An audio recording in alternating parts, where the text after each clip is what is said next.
Thanks very much and welcome in. Dial Mark Davis on WTIC 1080. Mark Davis started his career in Connecticut in 1980 as host of the state's highest-rated radio talk show. Make the Connecticut connection. 4 years later, he joined the team where he would ultimately spend the next 36 years. Live from WTNH.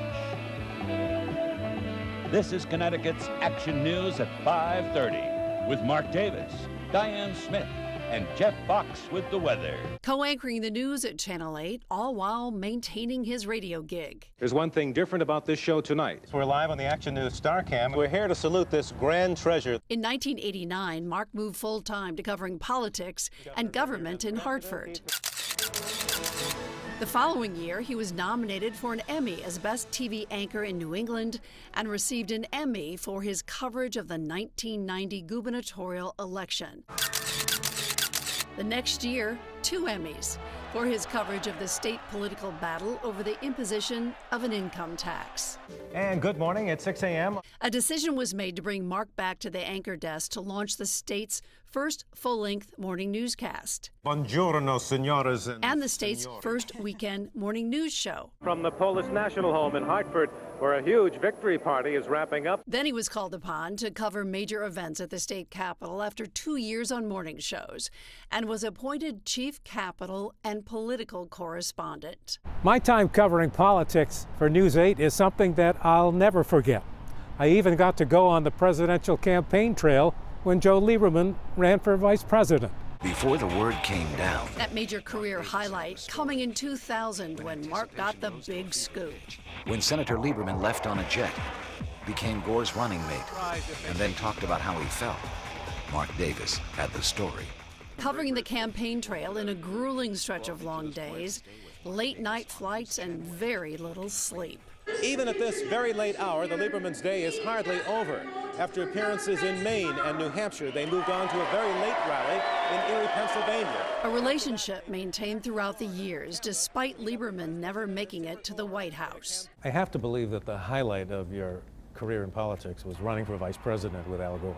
As for someone who was in the White House, President Jimmy Carter. Diane, and President and Mrs. Carter, thank you very much for being with us on Action News at 5:30. Mark sat down with the President and First Lady Rosalind Carter in 1988. Mr. President, thank you very much for being with us. Mark broke a lot of political stories over the years.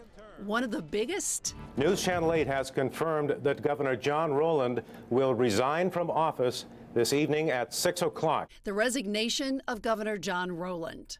Thank you for the opportunity to serve as your governor. Known for always asking the first question at a press conference, Mark has covered every governor dating back to Bill O'Neill. I was always amazed, specifically during the Rowland administration. We would go live to Mark at the Capitol for whatever urgent matter of the day, and Governor Rowland would stand next to Mark and would not begin his news conference or his words until Mark told him it was time to go. Mark would say, "Governor, you may begin." Haven't seen that before or since. There would be a gaggle of reporters, and somebody would always get the first question. It was always Mark Davis who got the first question. It was just a sign of the respect so many politicians had for him, and also the respect so many other reporters had for him. He earned their respect through his professionalism and fairness. He was one of the hardest working folks in the press corps. I never found him unprepared. I, Daniel P. Malloy, Governor of the state of Connecticut, do hereby honor and recognize Mark Davis in the state of Connecticut for the good guy he is and the great coverage he gives. Well, thank you. And that signature opening line, greeting viewers every night. And good evening, everyone. And good afternoon, everyone from the state capitol. And good evening from the Republican State Party Convention. Until his retirement in 2020. Good evening from the 99th annual edition of the Eastern States Expedition, better known as the Big E. And good evening from the Emergency Operations Center. And good evening, everyone from New Haven tonight. And by his side, through it all, photographer extraordinaire Joe Serraza, capturing stories together for decades, stories that live on in our newsroom to this very day. I was covering election night. It was when John Rowland was elected governor the first time. And he told me, go up to John Rowland and tell him Mark Davis wants to talk to him at 11 o'clock. So little old me as an intern goes walking up to Governor Rowland in this crowded room at some hotel ballroom in Waterbury, and I'm like, Mark Davis from News 8 wants to talk to, or Action News at the time, Mark Davis wants to talk to you. And John Rowland goes, oh yeah, I'll come right over.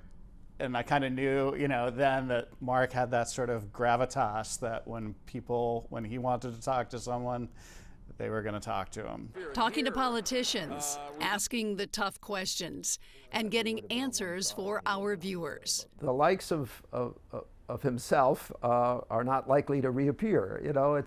He came from another era, and he was extremely serious. And again, I would say that he was very well prepared.